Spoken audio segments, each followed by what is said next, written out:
My father died when I was 5 and my mother passed away when I was 17.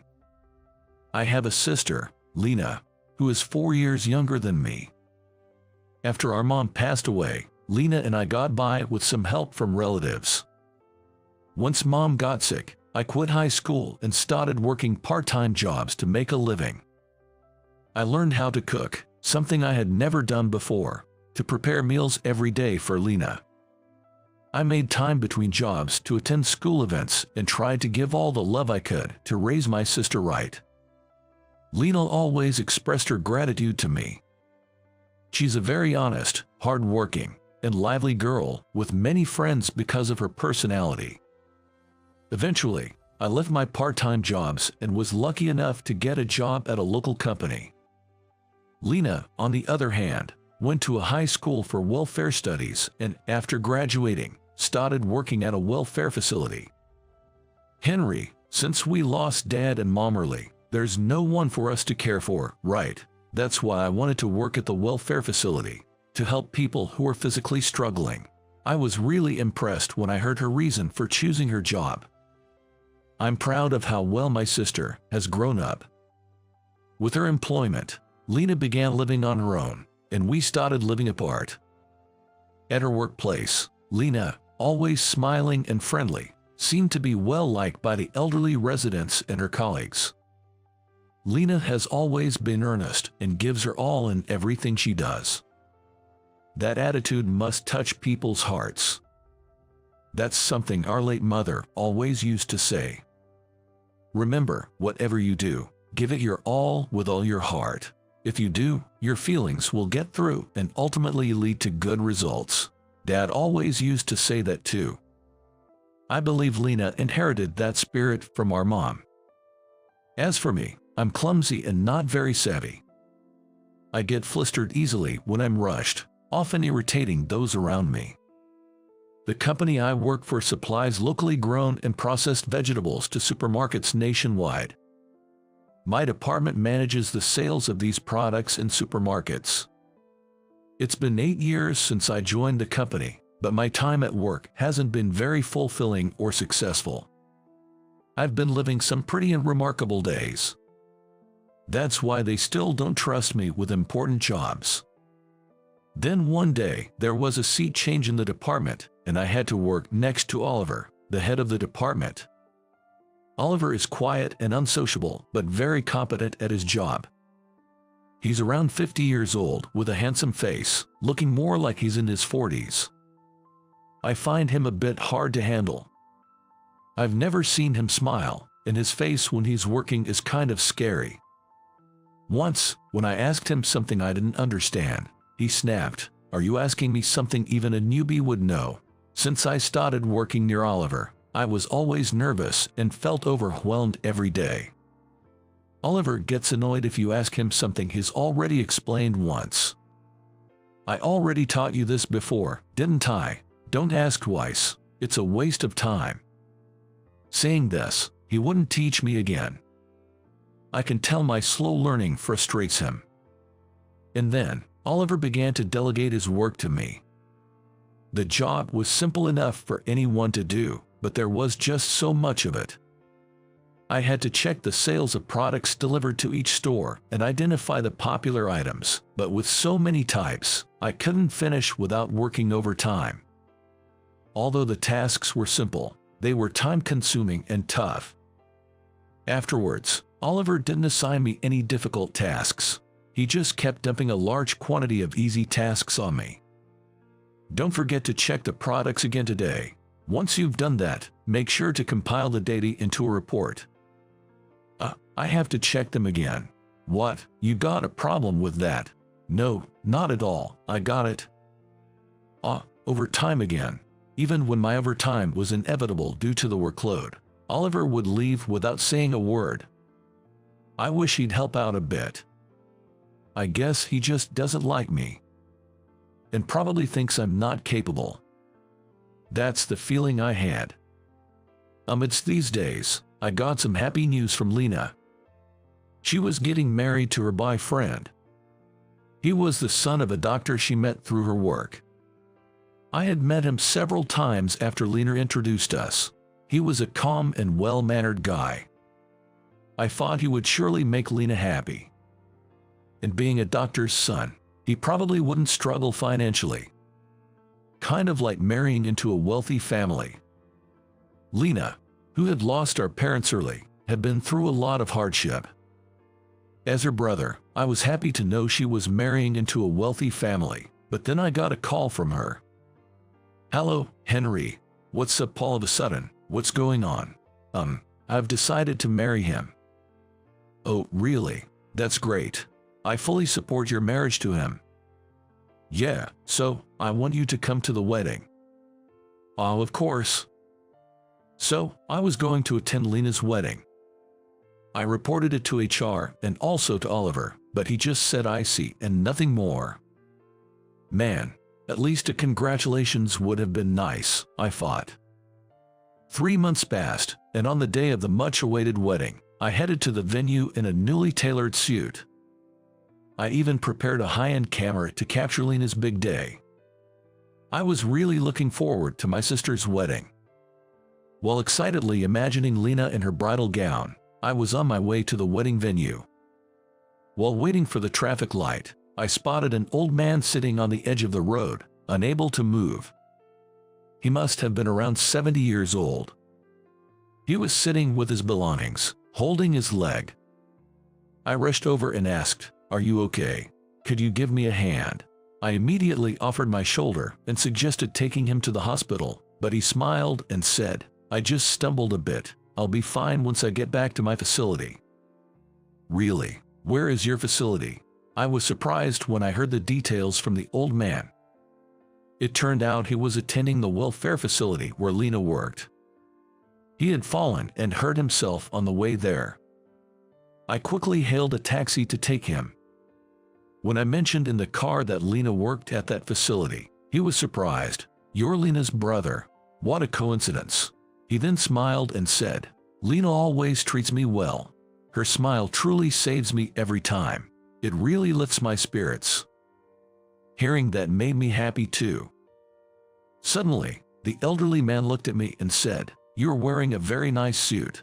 Do you have something important going on today?" When I honestly replied, "Actually, it's Lena's wedding today," he looked alarmed. "I'm so sorry. Don't worry about me. You should head there right away." "No, it's all right. Please let me take you to your facility," I insisted. And so, I took the elderly man to the facility. It seemed he had heard about Lena's wedding but didn't realize it was today. He kept apologizing, saying, "I'm sorry for causing trouble on such an important day." "It's okay. Please don't worry about it," I reassured him. After dropping off the old man, I hurried to the wedding venue. I jumped into a taxi, but unfortunately, traffic was heavy, and I arrived much later than planned. I managed to make it in time for my speech, but I felt indescribable disappointment for not being there from the beginning, as I had looked forward to the ceremony. Lena comforted me, saying, "I'm just happy you could make it," but I still felt mixed emotions. Lena looked beautiful in her wedding dress. I thought our dad and mom would have cried tears of joy if they were alive. I took many pictures of my sister's once-in-a-lifetime moment with the camera I brought. The wedding ended successfully, and due to the hectic day, I didn't get a chance to tell Lena about the elderly man I met. I thought I could tell her another time when things had settled down. The next day, I went to work as usual. As soon as I arrived at work, Oliver turned to me and said, "I need to talk to you for a minute." His usual stern face made me nervous. Yes," I replied, feeling anxious inside. Did I do something wrong? It was the first time Oliver had asked to talk to me. I was really nervous. Maybe he was going to scold me, I thought as I followed him. As soon as we entered the meeting room, Oliver bowed his head and said, "I'm sorry." I was taken aback, and Oliver continued, "And thank you, really." He then revealed a surprising fact. The elderly man I had helped the day before was Oliver's father.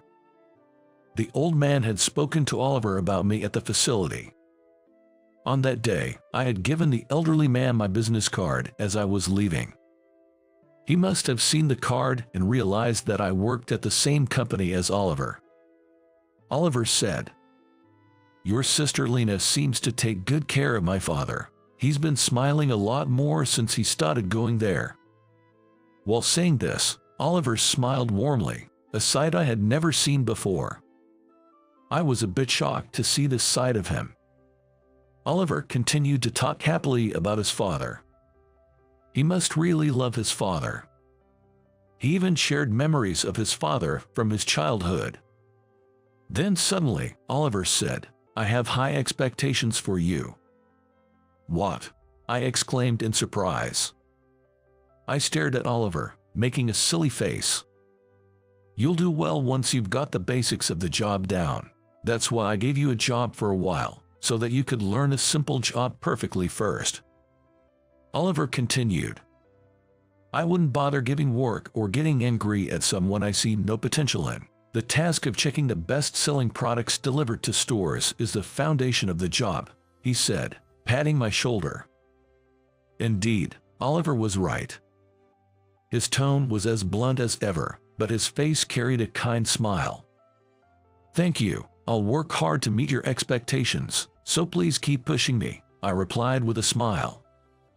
To that, Oliver said, "Well, I guess I'll have to be even tougher on you now," jokingly with a smile. I think it was the first time I ever saw Oliver smile. I told Lena about this whole series of events. Apparently, Lena had met Oliver a few times, but she hadn't talked about work, so she didn't know I worked at the same place and that he was my boss. Lena told me about Oliver. Oliver really loves his dad. He often comes to the facility with him on Sundays and watches over his rehab. He's not the type to smile and chat, but he's like a gentle son in front of his dad, which is kind of adorable," she said. Imagining Oliver in this light, I found it endearing. Oliver seemed quite charming in a way. After that, I started to work hard under Oliver. Gradually, the scope of my responsibilities expanded. As usual, he was strict with work and I got scolded a lot, but I also began to receive some praise. After a while, I started training new employees and am now in charge of education. Lena continued working at the facility after her marriage and still meets Oliver's father regularly. Since that incident, Oliver and I have occasionally gone out for drinks. I still get nervous talking to him, but I'm glad we've been able to close the gap a bit. I've also recently gotten a girlfriend who is 2 years younger than me. She's an employee at one of our business partners, and we grew closer while working together. Oddly enough, Oliver knew about my girlfriend and sometimes offers to give love advice when we're drinking, saying, "If you ever need relationship advice, I'm here for you." Now, every day feels truly fulfilling. It seems like fun days are waiting for me both in my work and personal life. I only live once and I want to enjoy it to the fullest. That's how I feel. Once you're past your mid-40s, it's not uncommon to find yourself working alongside colleagues young enough to be your children. Sometimes, you might even end up with a boss who's younger than your own kids. Normally, being bossed around by whippersnappers would be enough to bring a man to tears. But when you're a seasoned veteran like me, just a regular employee, you learn not to let that kind of thing bother you. One day, there was a major shuffle in the company, and we were getting a new boss. The name written on the transfer notice was Ashley. My colleagues were abuzz, wondering about having a female boss, but that name rang a bell for me. It was the same as Tyler's daughter, a close friend from high school. It's not such an uncommon name, probably just a coincidence. But my jaw dropped when I saw her at the morning meeting. Effective today, I'll be taking over as a manager of Sales Department Section 3. My name's Ashley. I look forward to working with everyone. The new boss was clearly a high flyer. Her long straight hair, bright red lipstick, and pantsuit all screamed competence. She looked to be in her mid-20s. If she's made manager at that age, she must be incredibly capable. Is she still a student? Ikid like that's a manager. Isn't she a decade younger than Mason? Poor Mason. I could overhear my colleagues whispering. They seemed pretty hung up on her age. Quiet, please. Without a care for the unsettled mood, she clapped her hands, silencing everyone instantly. As you can see, I am young, much younger than all of you, and it's natural to feel uneasy, but I earned this position on my merits. In terms of job skills and position, I am above all of you. Instead of wasting time on trivial things like age or gender, focus on achieving results. Outperform me fair and square. Her statement froze the room. She was right, but it was a hard pill to swallow for us older guys. Not just the regular employees, but even the section chief, Mason, was grimacing. Ashley, after the meeting, I approached her. Do you remember me? I'm Ryan. I had a hunch when I saw the transfer notice, but seeing her face confirmed that she was Tyler's daughter. She frowned and glared at me. Your dad's Tyler, right? We were best friends in high school. I even played with you after you were born. Remember? After a moment of thought, she whispered something. Do you remember me now? I sort of remember you now. Long time no see, Ryan.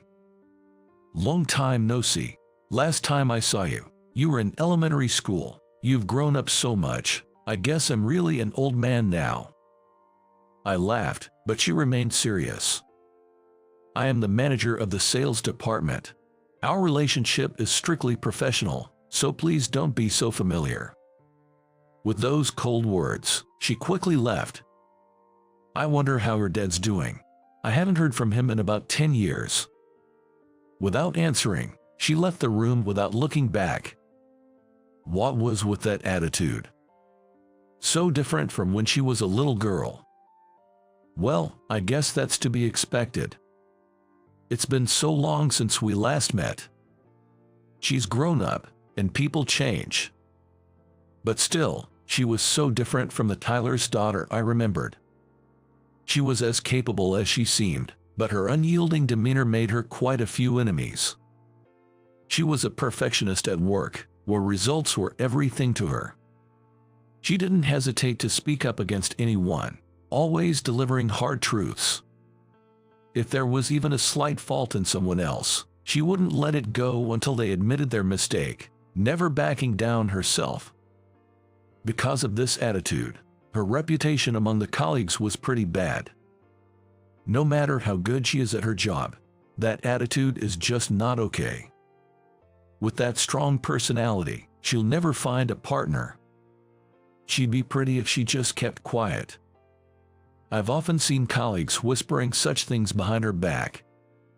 Oh, brother. Instead of secretly complaining, they should work harder and try to outperform Ashley. Envy means they want to advance, right? As for me, I don't really care if a younger person becomes my boss. In fact, I think it's good for the future of the company to have young, talented people moving up. Especially if it's someone I know. I'd rather support them than hold them back.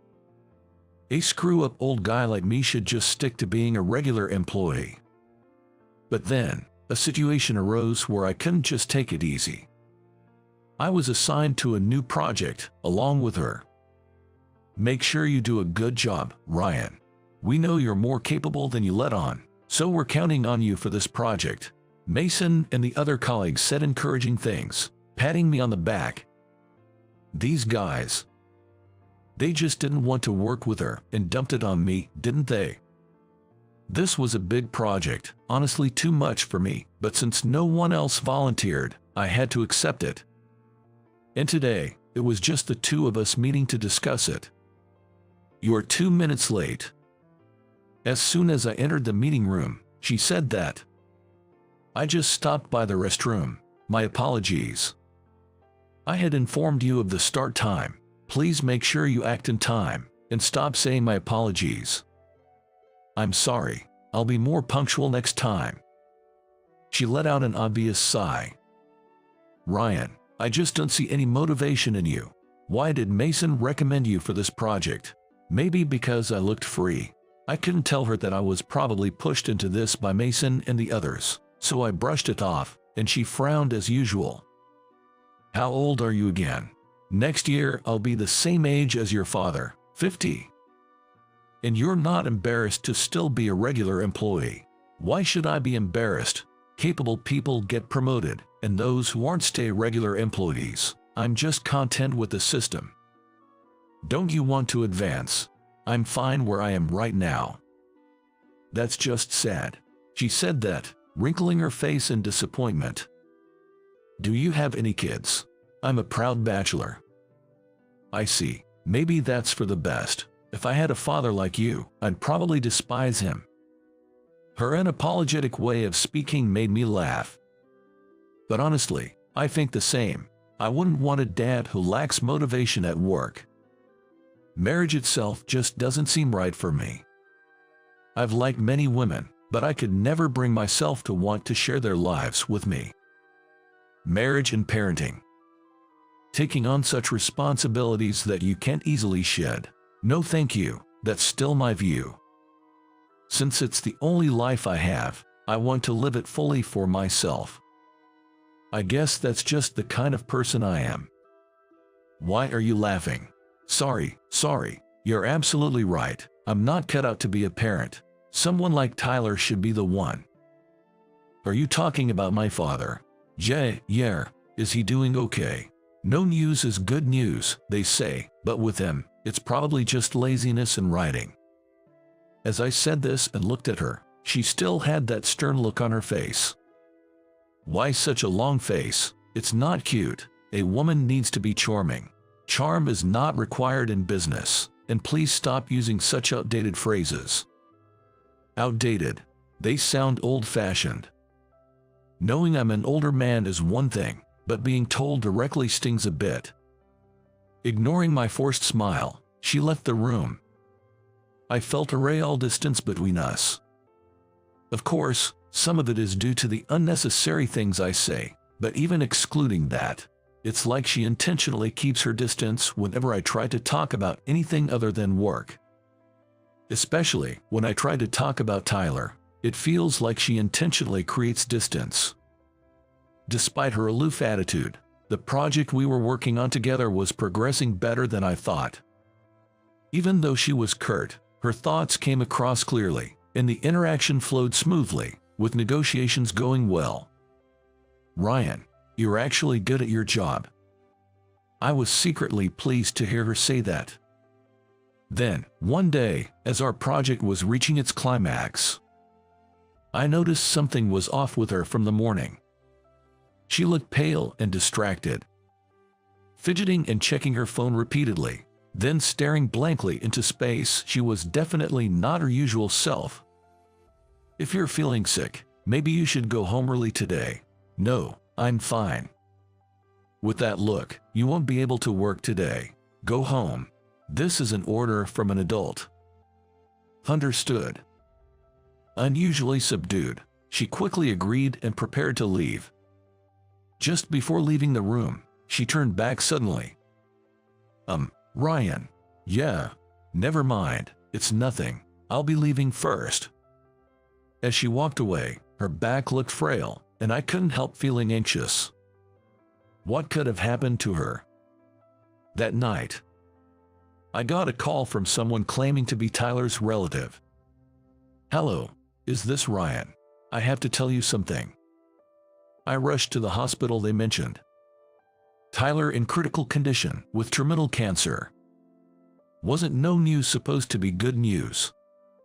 She must have known about this. That's probably why she felt so distant whenever I talked about Tyler. Her odd behavior today must have been because of this. Driving to the hospital, my mind was racing with thoughts. Please make it in time, I prayed as I sped up. Tyler. When I burst into his hospital room, I found doctors and nurses surrounding his bed. I didn't make it in time. As I almost sat down in despair, two people standing beside the bed turned around.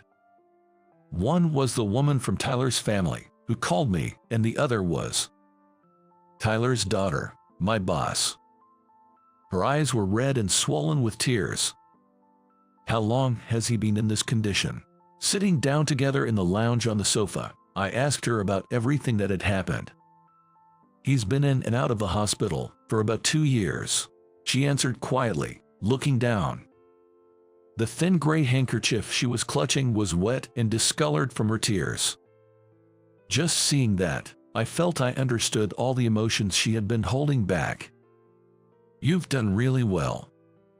As I patted her shoulder, it seemed to release everything she'd been holding back, and she started crying intensely. "My dad might not make it." Her trembling back seemed so much smaller than when I saw her at work. "She's always so strong and competent. A real career woman, but in truth, she's still just a young girl." I patted her shoulder again, and she hugged me, crying. I just let her be until she calmed down, and after a while, she started to share more about her life. Tyler's wife had passed away from illness a few years ago, and since then, it had just been the two of them supporting each other. No wonder the call today came from a relative instead of his wife. "Tyler, you rascal. Why didn't you tell me something this important? I could have helped if you had told me, but you've always been too responsible and bad at asking for help, and now you've left without saying anything. I'm all alone now." As I remembered Tyler, she murmured softly, "Parents are supposed to go first, but isn't this too soon? I haven't been able to show my filial piety enough, nor have I been able to depend on him." Her lonely voice reminded me of the times we used to play together when she was little. I read somewhere that children complete their filial duties by the age of 3. Anything beyond that is like a bonus stage. Having grown up and shown him you've become a respectable adult, that's more than enough filial piety, isn't it? "What is that? I've never heard of that before." She finally relaxed her expression and smiled a little. "Not enough pampering. Well, I guess it can't be helped. Consider me your dad's best friend, as your father from now on. Think of me as your dad and pamper yourself all you want." I exaggeratedly spread my arms and said, "Come on." She looked stunned at first, but then burst out laughing. "I thought you said you weren't cut out to be a parent." "I'll start practicing now." "It doesn't seem likely." Her joking smile, though her eyes were still red, was her usual self. "If I could depend on the Ryan I remember from my childhood, I would. Don't compare me to the me from decades ago. I'm just an old man now. Stop playing with an old man's heart." "Thank you, Ryan. I vividly remember the Ryan from my childhood who used to play with me." She said this with a bright smile. And that's how my life took a big turn. From being a single, positionless old man with nothing, suddenly I had a grown daughter. She still works hard at her job, being curt with everyone including me, but on weekends, she comes to my place and cooks for me. At home, she shows a softer side, different from at work. I tell her she could be nicer at work too. Mixing personal and professional life is the last thing you should do. She retorted with her usual straightforward logic. If you're going to play the father role, you need to get that right too. A responsible daughter is surprisingly a lot of work. As I said this and pursed my lips, Ashley chuckled in amusement. I actually think having an unreliable father is kind of nice. After all, my dad was so competent, there wasn't much to take care of. Really? Should I become more sloppy then? That's not what I mean. Ashley was humming a tune while arranging the food. Is this what it's like to have a family? Thanks to you, Ryan, I'm getting some good practice for being a bride. Bride training. You got someone in mind? Well, yeah, but it's not that far along yet. What's with that vague answer? Who is he? He better be a stand-up guy, or I won't approve. At least he's more accomplished than the perennially regular employee. Ryan. Ouch. That reaction is so old man-like. Who would have thought I'd come to understand the feelings of a father with a daughter? But it's not a bad feeling at all. Tyler. Rest easy over there with your wife. I'll take good care of your precious daughter in your stead. Just when I was wondering what was going on, my boss, Alex, came striding over and casually patted my shoulder, saying, "Hard work, Dan, but you are fired today." And just like that, I was abruptly kicked out of the company I had served for 20 years. Long time no see, Mr. Johnson. Actually, I just got fired. At my words, Mr. Johnson, the president, was momentarily speechless. What about the patent? If the company doesn't have my patent, it will go bankrupt, but I'm fired, so I'll take my leave. Haha. Huh? At this point, all I could do was laugh, and I heard a baffled voice from Mr. Johnson. My name is Dan. I'm a 45-year-old office worker. Originally, I worked in a repair shop, but about 20 years ago, I became friends with a guy named Mike at a seminar, and through that connection, I joined the same company as him. I've always loved assembling machines and inventing, so it was a stroke of luck to be placed in the product development department. Mike seemed to be in a decent position in a major corporation, and it was only because of his referral that I could join the company. Normally, with my level of education, I wouldn't even have been able to apply for a job there. Grateful to him, I spent 20 years. I worked relentlessly. I built good relationships with other employees in the product development department, and before I knew it, I became the central figure in development and eventually rose to the position of a manager. Once I was in that role, everyone started coming to me with various consultations, and we began tackling more innovative and large-scale developments. As a result of our unity, several of our products won design awards, and we even created some hit products that represented the company. As long as we had that product series, the company would be secure. I'm proud of what we accomplished, and it seems the employees gained confidence too. The product development department was sailing smoothly until one day, dark clouds began to loom. There was a change in personnel, and the department head was replaced. The previous head was a good person who listened to us, but the new one, Alex, was very arrogant. He wasn't interested in our research and development, focusing only on the profits they generated. He insisted on developing only such products, and if development was delayed, he would yell and force us to work overtime until we caught up. Our previously bright workplace had turned into hell. And so, my confrontation with Alex began. I suggested daily operational improvements, but he would just say, "If you have time to talk about that, then work."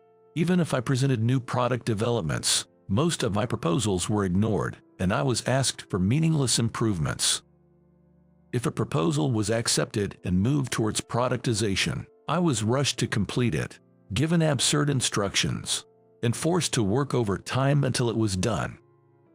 Once we managed to release a product and it passed inspection and was launched, all the credit and achievements were claimed by Alex. Before I knew it, everything from the authorship of the proposals to the details was rewritten by him. As a result, employee motivation plummeted, and some started leaving the company. Currently, only those who cannot resign immediately due to family or financial reasons remain. Knowing we couldn't choose to leave, Alex exploited us even more. Overtime became the norm, and we were forced to handle even his tasks. He would just give orders and leave at the regular time, leaving all the remaining work to be completed by us within the day. As a result, we continued to struggle for days, handling an enormous workload with fewer staff. I approached Alex about increasing staff, but, as expected, he ignored it. Only the weak ones quit. The ones who stayed should cover for them. He himself has absolutely no interest in development work, let alone involvement or assistance. Indeed, the only saving grace was that Alex, who had never been involved in development, didn't interfere. However, we are constantly demanded to produce high-quality products and proposals.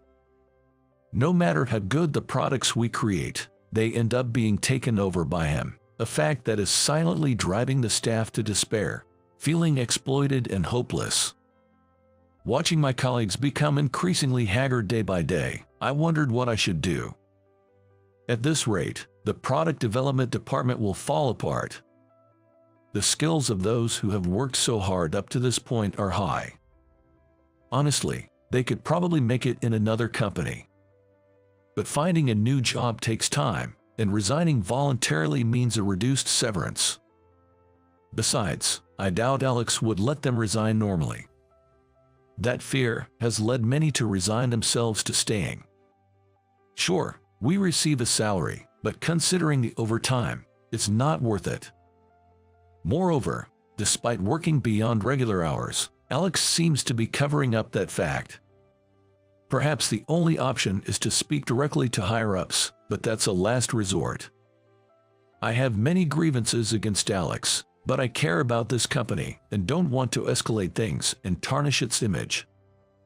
Does he really want to turn his own company into a black company by enforcing such unpaid overtime?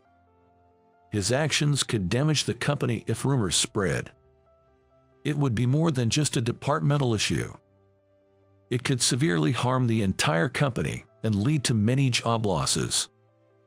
How did someone like him become a manager? I love this company and my job, but I can't agree with prioritizing seniority over merit. Actually, people unrelated to the work, like him, being in major roles and exploiting employees' achievements is happening. I'm not against the old ways and methods, but there are certainly harmful traditions that still exist. Alex's favorite saying is, back in the day, this was all normal. It's standard for junior colleagues to respect their superiors, right? He exudes arrogance that might have been acceptable in the past. I wish he would realize that times have changed. And someone needs to say that. Maybe that someone should be me, the manager. I steeled myself and decided to have a proper conversation with Alex. So, what do you want? That day, I called Alex to the conference room. He obviously didn't hide his annoyance, but agreed to talk. I have a business dinner later. I'm not as free as you guys. Alex said, laughing, but we're not free either.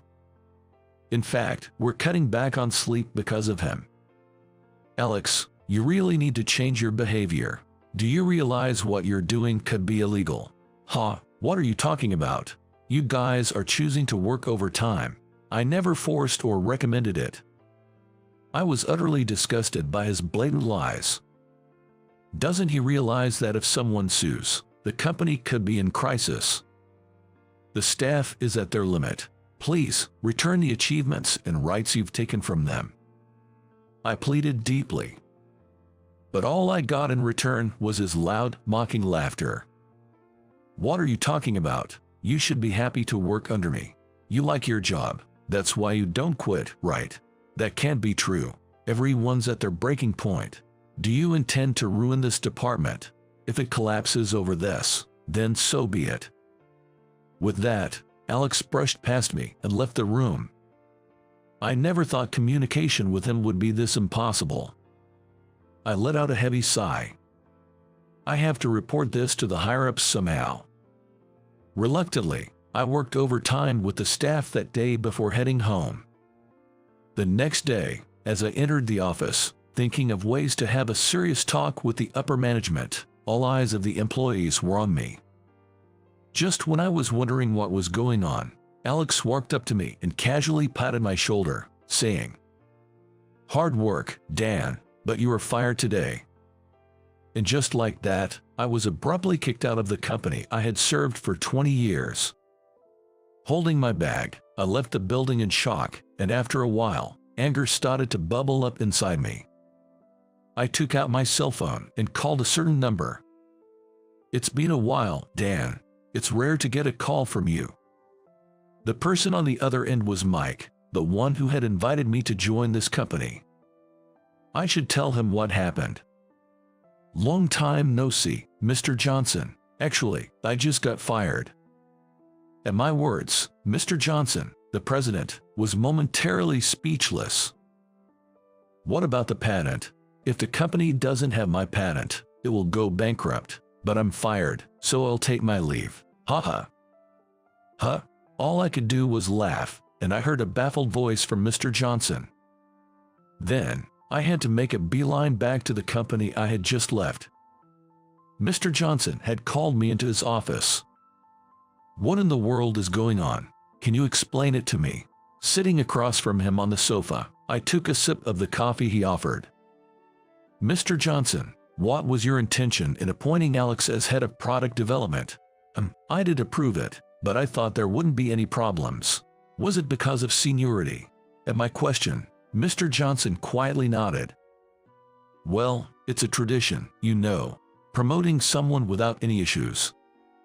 Was he really someone without any issues? What exactly happened in the product development department? Mr. Johnson became serious as I questioned him.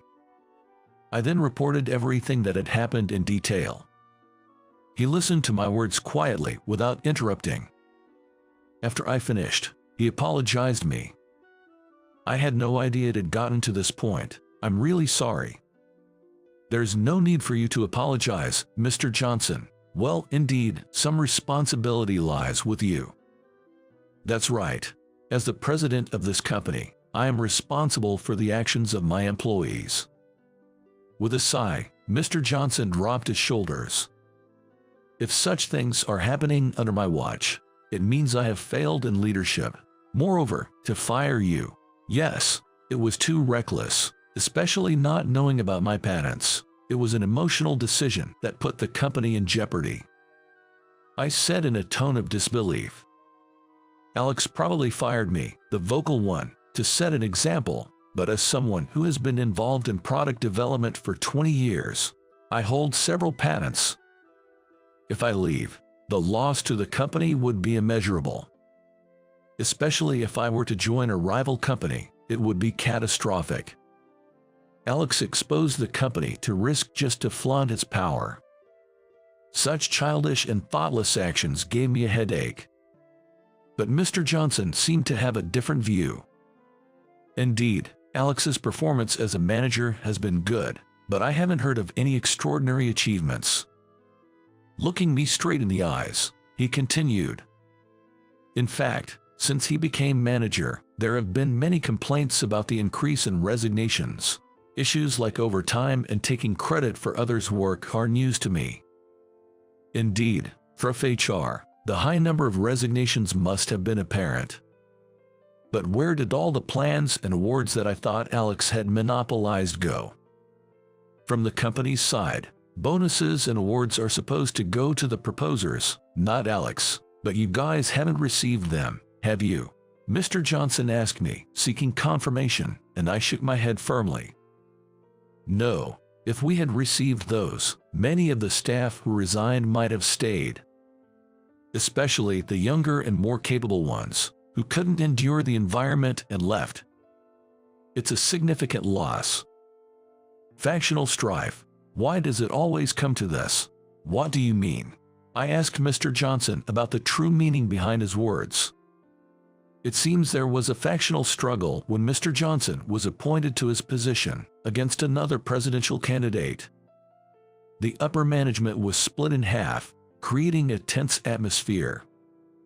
And Alex belonged to the faction of Mr. Johnson's rival. When Mr. Johnson won the struggle and became the CEO, his opponent left the company. I, having little connection with the upper management, was unaware of such conflicts within the company. Well, I might have heard rumors but never paid much attention to them, nor was I involved. I was just happy that my benefactor had become the CEO. Mr. Johnson, you think the factional struggle is still relevant? Probably. My rival left the company and now works for a competitor. Mr. Johnson's words made me realize something.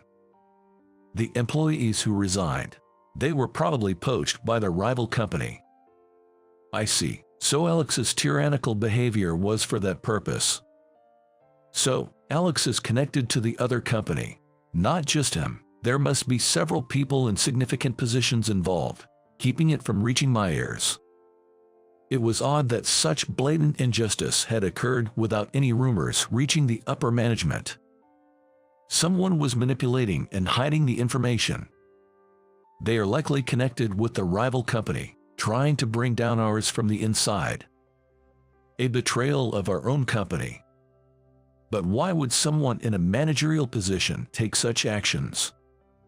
Those connected probably have arrangements to be reemployed with good positions at the rival company if ours goes bankrupt. That's terrible. If our company collapses, many will lose their jobs, and even subcontractors will be affected. Yet, such a cunning and cowardly way to destroy a company and ensure only those involved have secure jobs is appalling. They probably wanted you to resign, Dan. You've contributed much more to our company than they anticipated, so they fired you. So, they made up a reason to fire me because I wouldn't resign. Yes, as I said before, you hold the patents. If you leave, it would be a tremendous loss for us. Mr. Johnson continued, frowning. The plan was likely to poach you after you left. I can't believe it. I think it's true. You'd probably have received an offer within a few days.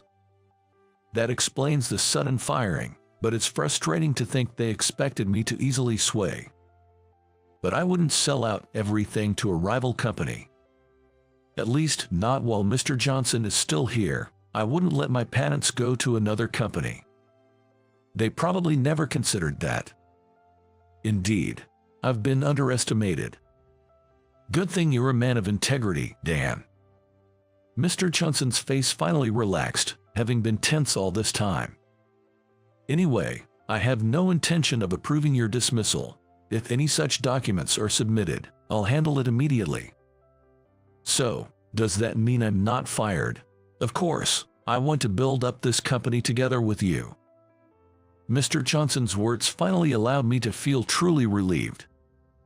And with that, I knew what had to be done. It looks like we need a major cleanup, he said with a calm smile, though his eyes burned with anger. From there, it was a race against time. While Alex and his crew still believed I was fired, Mr. Johnson gathered trusted employees and executives to share information. Together, we uncovered numerous discrepancies and gathered evidence. Mr. Johnson's prediction that Alex and his team would let their guard down after they thought they had achieved their goal of firing me was correct. The product development department seemed despondent after my departure, but Alex was in high spirits, leaving on time for a dinner meeting. We identified the executives and employees who went to the same location, and while they were enjoying their banquet, we gathered solid evidence of illicit document removal and tampering. And so, a considerable amount of funds and personnel. And then we discovered the fact that technology had been leaked to a rival company. Now, all that was left was to use this evidence to completely cleanse the company of its rot. Then came Monday. Some employees and executives who came to work turned pale as they heard the unexpected decrees from Mr. Johnson at the morning assembly. "What do you mean I'm fired?" Alex erupted, and others who received the same fate of dismissal, transfer, or demotion joined in his uproar. Their cries of unjust treatment and threats of lawsuits were met with my scoff. "What? Why are you here? You were fired." Alex noticed me and started to make a fuss, but Mr. Johnson interrupted him. "I don't recall approving that. Who exactly gave you the authority to fire Dan? That is." Alex's eyes darted around, but no one met his gaze. Some HR employees were conspicuously avoiding eye contact. Most likely, it was that employee who processed my dismissal. Well, as for the unjust personnel matter, let's explain the reasons for these personnel changes and dismissals right here, Mr. Johnson said. Upon hearing this, the clamoring crowd turned pale. Some were caught by the security guards while attempting to physically attack the president in their rage. Before I knew it, The guards from the security company we contracted were strategically placed to suppress any potential riot. The employees who were unaware of the situation were initially frightened by the atmosphere, but as the president started to explain the recent events, the room quieted down. Eventually, as they learned the whole story, their anger turned towards those who had betrayed the company. Especially the product development department, which had been thoroughly trampled upon, was seething with rage, their glares piercing Alex with the intensity of their long-held grievances.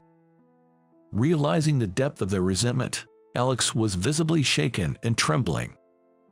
He probably understood better than anyone the depth of their hatred. Facing such murderous and scornful stares would unnerve anyone.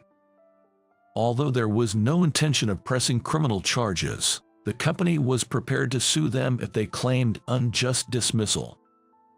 Seemingly resigned to their fate, Alex and those involved in the wrongdoing slumped in defeat, some even collapsing to their knees and sobbing. It was a pitiful sight, but I felt no sympathy. They had brought this upon themselves. With their schemes exposed and their dismissal, it was doubtful whether the rival company would still take them in. Still, some of them might have been hoping to find re-employment somewhere else. Personally, I doubted the reliability of a person who would cold-heartedly use and discard others in such a scheme. Regardless, the hellish days since Alex's appointment had come to an end like this. And so, I returned to the product development department. Considering the future, the staff welcomed me back with open arms as I was promoted. The department, having lost many people and feeling quite empty, finally regained a peaceful and healthy working environment. New staff were to be recruited, but surprisingly, many of the employees who had resigned and not found jobs elsewhere returned, much to our delight.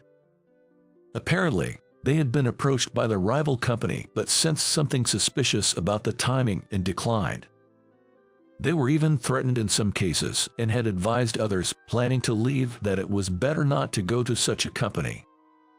Fewer employees than we expected ended up going to the rival company.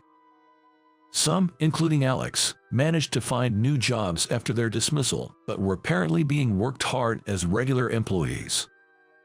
In the end, there probably wasn't a high position left for those who had failed in their plan.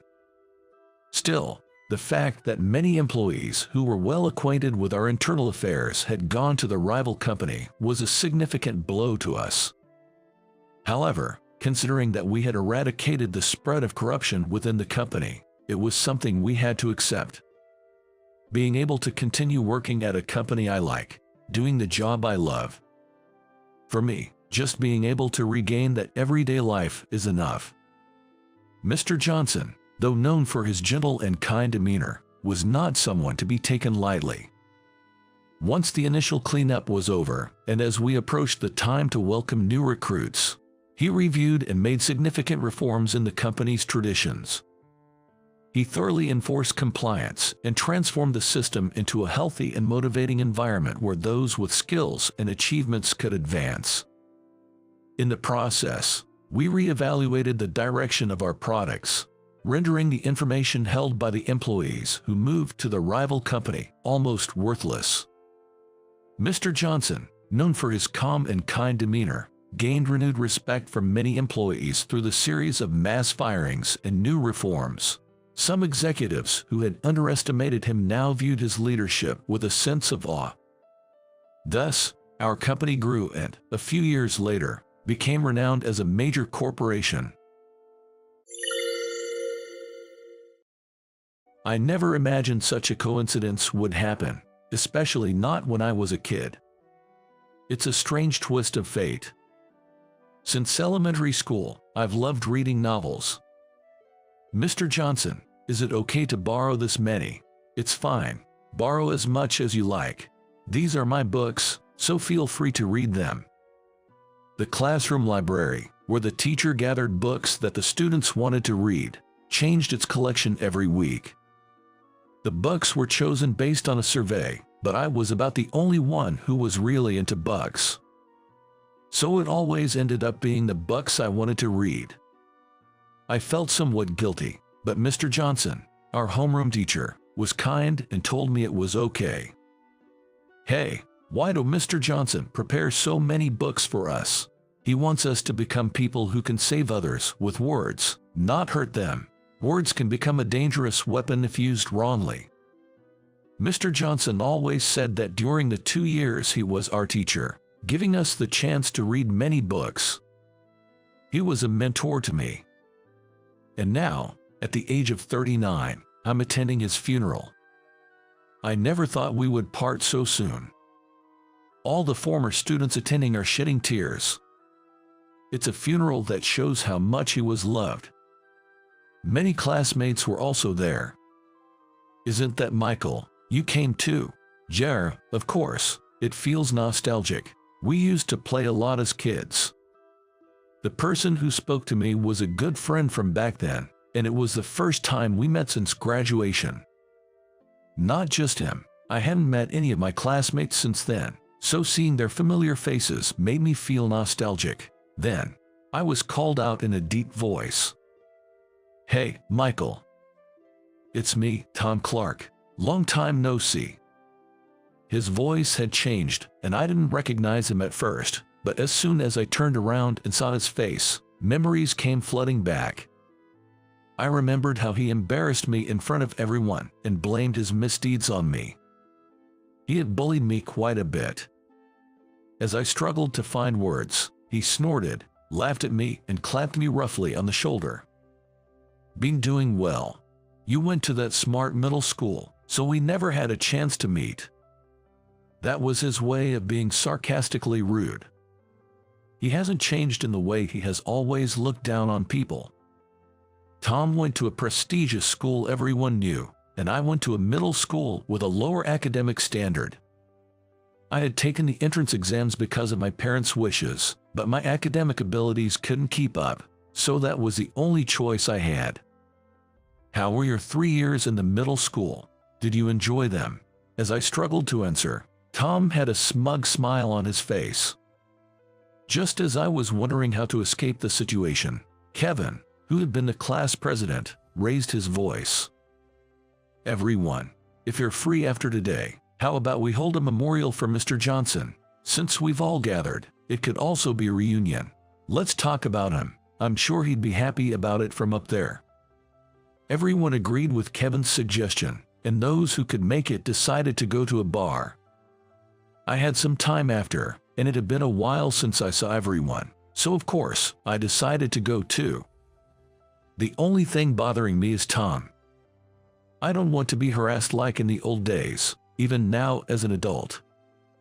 With these worries, I changed out of my funeral clothes and joined about 15 people at a bar. Been doing okay. What have you been up to lately? I've been working hard at the factory. I just changed jobs recently.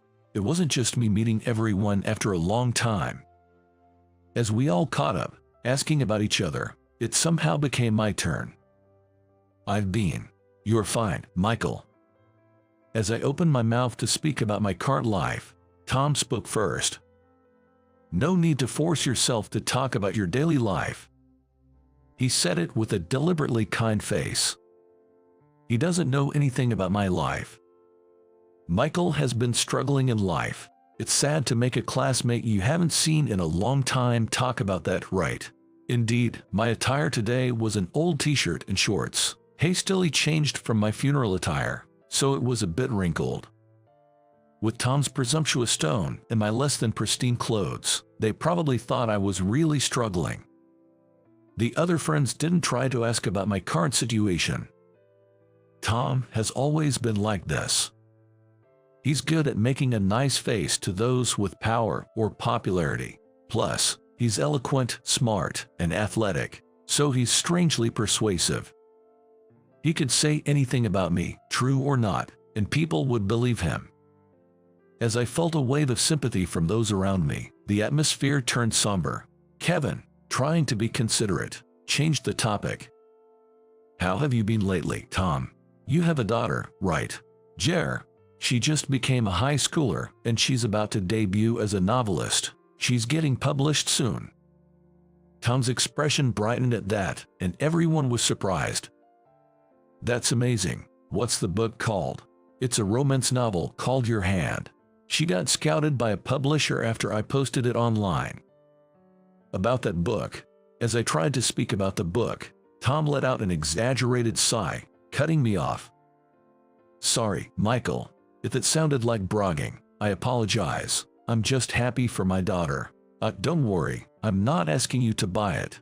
It'll probably be in libraries soon. I'd be happy if you read it then. Tom's comment made it seem to everyone else like I was trying to interrupt out of jealousy. Of course, I wasn't thinking anything of the sort, but that's the image that stuck. Even when paying the bill, he made sure others could hear him.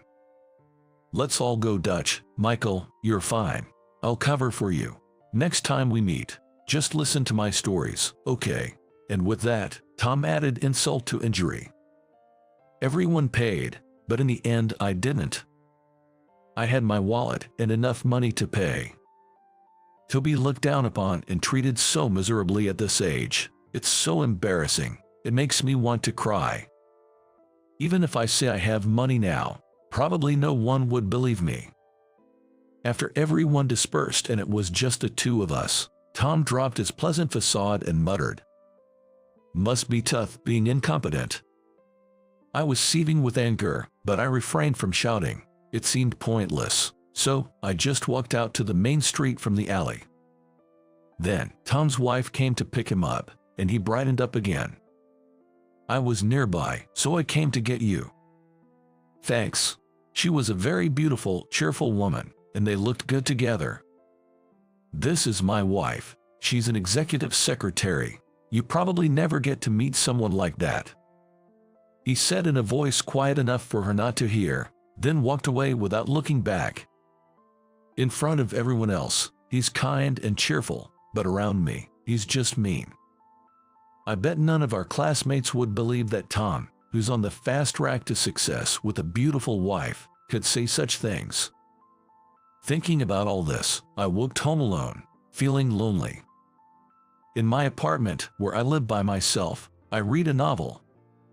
Even as I read, the events of earlier made it hard for me to immerse myself in the book, but I managed to switch my thoughts and finished reading it.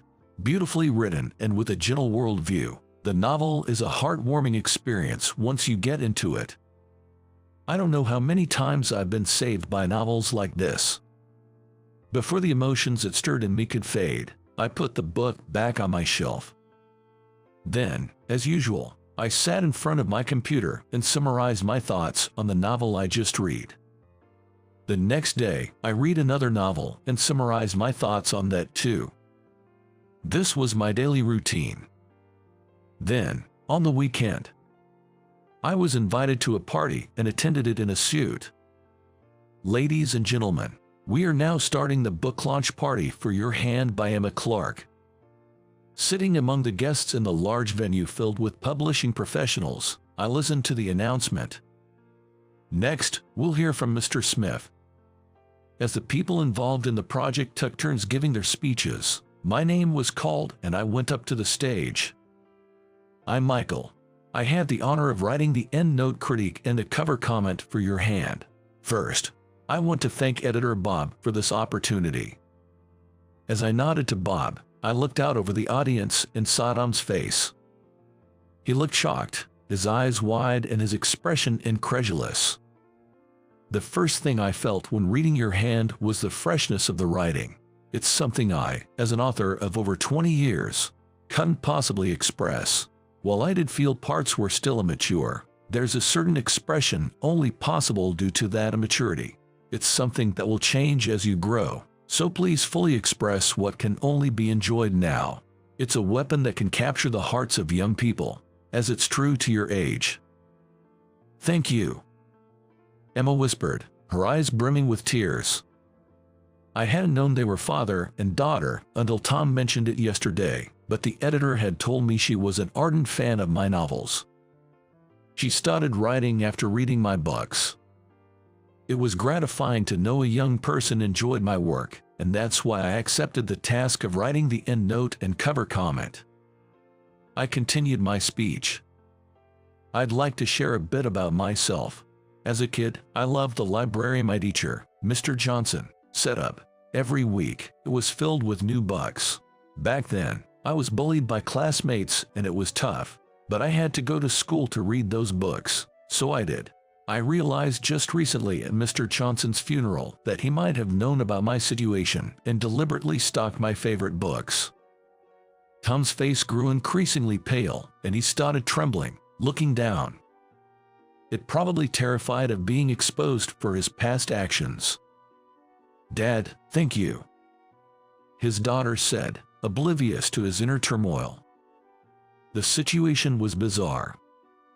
I wasn't the best student, but thanks to reading a lot in elementary and middle school, I won a newcomer award in my sophomore year of high school and debuted as a novelist. After debuting, I struggled with writer's block and clashed with my editor, who wanted media exposure while I preferred to remain anonymous. Despite everything, I believed that novels don't betray you and have continued writing. And one more thing, Emma is still young and beautiful, so the media will want to showcase your looks. But I believe a novelist should be famous for their words, not their face. Be a novelist whose work is recognizable from the first sentence. After finishing my speech, the room filled with applause as I bowed. As I stepped down from the stage, various people complimented my speech. "What a fantastic speech. If Mr. Smith writes the cover comment, it's bound to be a bestseller." Then Emma came to greet me. "Mr. Smith, thank you so much for your speech."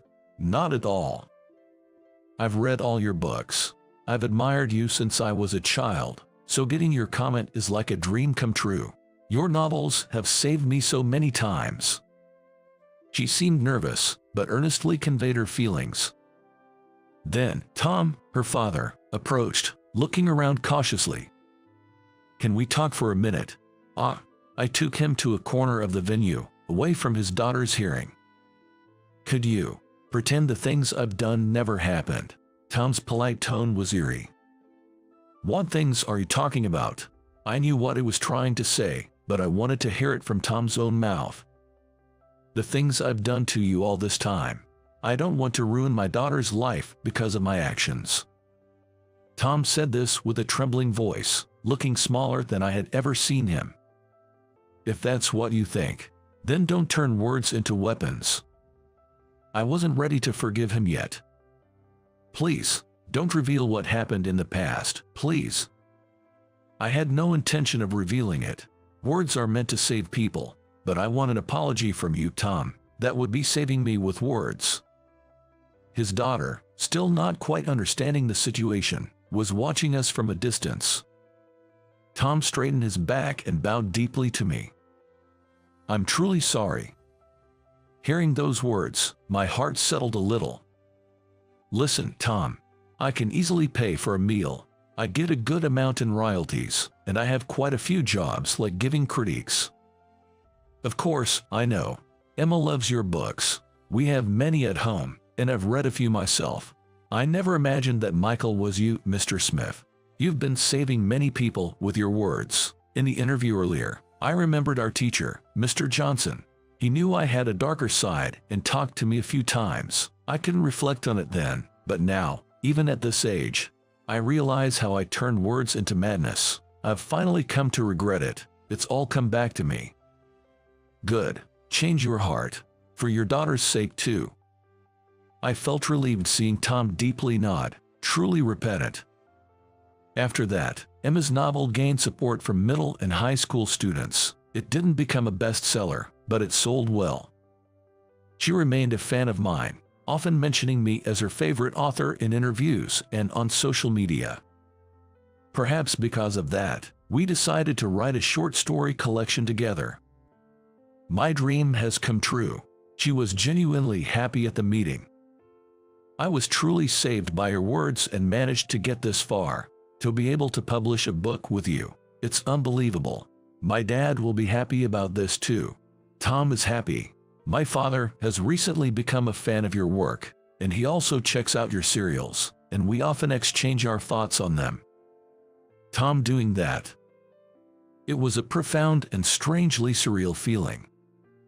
It may be presumptuous of me, but maybe I've also saved Tom with words. Today, over a cup of tea, I'm still writing.